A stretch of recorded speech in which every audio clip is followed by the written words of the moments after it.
Welcome to Random Movie Reviews. I'm Nathan, and today I'll be talking about The Silence of the Lambs.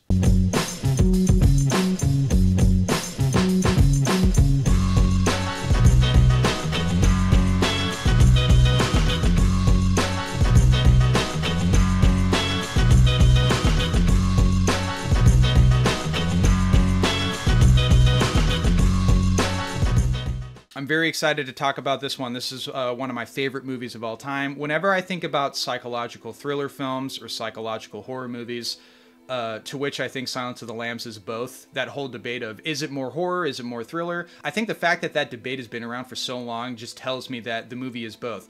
A lot of movies incorporate multiple genres together, and that's what Silence of the Lambs is. It's part horror movie, part thriller, and part serial killer cop procedural drama. It's all of those aspects. It has enough elements of all of it to be all of those things. I think that's one of the reasons why the movie has had such mainstream appeal for so long, is because it gives you a little bit of everything in regards to all of those genres. That's my whole stance on, is Silence of the Lambs really a horror movie? Yes, it is, but it's also a thriller. It's also a cop drama and a serial killer movie. It's all of those things. It's one of those movies where every time I watch it, I end up appreciating it more and more from different aspects and angles of the film. This time around, what I really noticed and what I finally realized why this film connected with me so much is the way the film deals with the theme of trauma. Now, horror movies have always dealt with that theme. It's arguably the most common theme in all of the genre. And modern horror movies especially talk about trauma, but they don't really offer anything insightful into it other than, hey, isn't trauma sad and a scary thing? It doesn't offer any resolution to that, and it's more just like, well, yeah, we know trauma is a bad thing. Is that all you have to say? What's so great about Silence of the Lambs is that the film is entirely from the perspective of FBI agent Clarice Starling, played brilliantly by Jodie Foster, one of my favorite performances in any movie, and one of my favorite characters in any film ever. Clarice Starling ranks very highly with me. And the film is all about her perspective dealing with this case, and with her talking to Hannibal Lecter and learning about his former patient, Buffalo Bill, we end up seeing that the movie's actually a therapy session between Clarice and Hannibal. And that's how we learn about the character of Clarice and her childhood trauma, and how this directly relates into her career path now, and why she is so desperate to capture Buffalo Bill. And I'm going to get more in depth with this as I read my Letterboxd review of this film, which I will do right now. Trauma is arguably the most common theme explored in horror movies. And one of my main issues with modern horror movies is that they often explore this theme but don't really have anything else to say about it other than, hey, isn't trauma a sad and scary thing? Duh. And they often offer no resolution or any other meaningful insight into this theme. What I love so much about Silence of the Lambs is FBI agent Clarice Starling's character arc revolving around her childhood trauma of living on a farm after her father died and hearing the lambs screaming before they got slaughtered. Clarice has had reoccurring nightmares about this memory.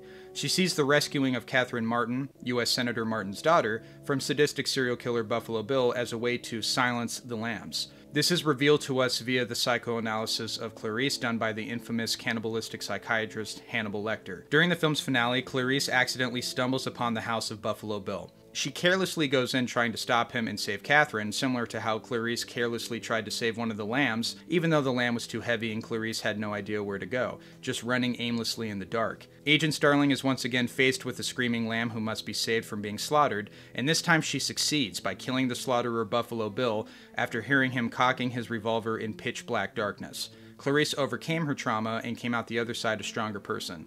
It's an important message to remember. Trauma, no matter how frightening it is, can be overcome. And to think, Clarice herself may have never known this if it wasn't for her free therapy sessions with Dr. Lecter. He's one sick bastard, but he's also kind of a great psychiatrist. Yeah, the way the movie deals with trauma and the way the movie deals with how Clarice deals with that trauma after she reveals it to Hannibal Lecter, they have a whole quid pro quo type of deal towards... It's actually the last time they're face-to-face on screen.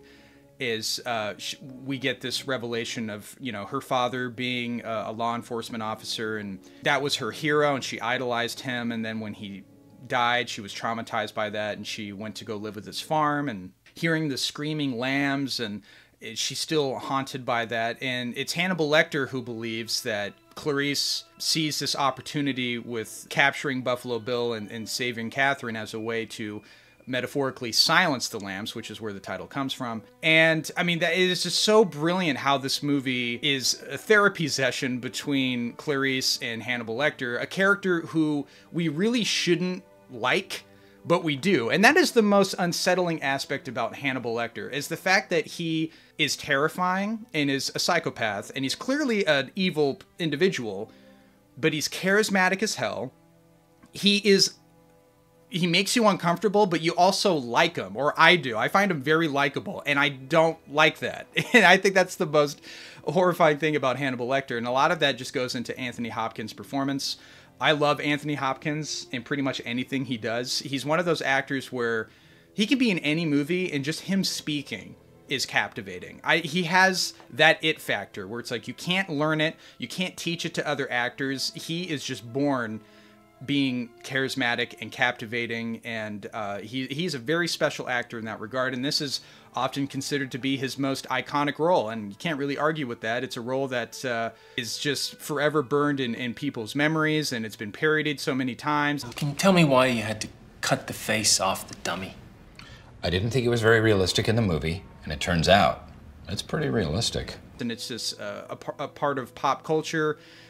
He is incredible in this movie, but it should be noted that all of this movie contains amazing performances, from the side characters to Jodie Foster, who won her second Oscar from this movie, which was incredibly well deserved, to the incredibly underrated Ted Levine, who his performance as Buffalo Bill is hands down the scariest thing about this movie. Buffalo Bill to me is way more terrifying than Hannibal Lecter, because we see him in action. We see how he captures women. How he has to starve them and make human suits out of them. And oh God, it is some grotesque shit. And the way Ted Levine talks and carries himself as Buffalo Bill is all too convincing. And he is just, it's one of those performances where he was so good that he ended up having difficulty getting other roles in Hollywood. And I've never understood that aspect of Hollywood, where it's like, you're going to punish an actor by typecasting him because he did an amazing job playing this one performance. That tells me, give him a chance to play a ton of different performances, because he probably can do great with all of those other ones. Why just typecast him, or why treat him any differently because he did an exceptional job playing this one part in this movie? That is really irritating. But Ted Levine, I'm recognizing you, bud. I think you're amazing in this movie. Shout out to Ted Levine. He is an incredible actor, and his performance of Buffalo Bill is one that certainly stays with you. The movie is as psychological as a thriller can get, because the film actually psychoanalyzes our protagonist. We really get to feel not only the trauma that she has to deal with and will later overcome in the movie, but we deal with her perspective of being a woman in a male-dominated career path of law enforcement.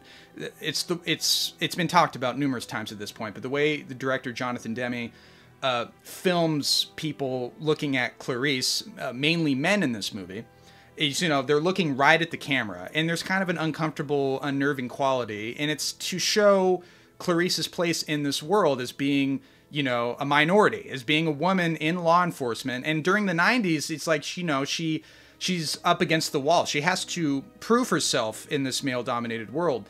And that is one of the most brilliant aspects of this movie, is that it really makes you feel what it's like to be an outsider as a woman. And gaining that perspective, I think, is really unique and very effective. There's a compassionate quality to Silence of the Lambs, to the way it handles Clarice's character, that I wish we could see in more horror movies. Seeing characters overcome trauma is an important message that I think needs to be sent out more in movies, is that no matter what you've dealt with in your life, no matter what trauma has befallen on you, it's important to remember that it can be overcome. It really can be. It's a very relatable message, and it's a message that I feel like horror movies should dive into more, and not just look at trauma on a surface level aspect and say, hey, trauma is scary and bad. That to me is one of the greatest aspects of Silence of the Lambs. It's one of my favorite movies of all time. It's a film that makes me love. It's one of those movies that helped me fall in love with the art of filmmaking. So that's my thoughts on Silence of the Lambs. Tell me what you guys think. What do you love about this movie? What are your favorite psychological horror thriller films? List them in the comments below. And as always, thank you guys for watching.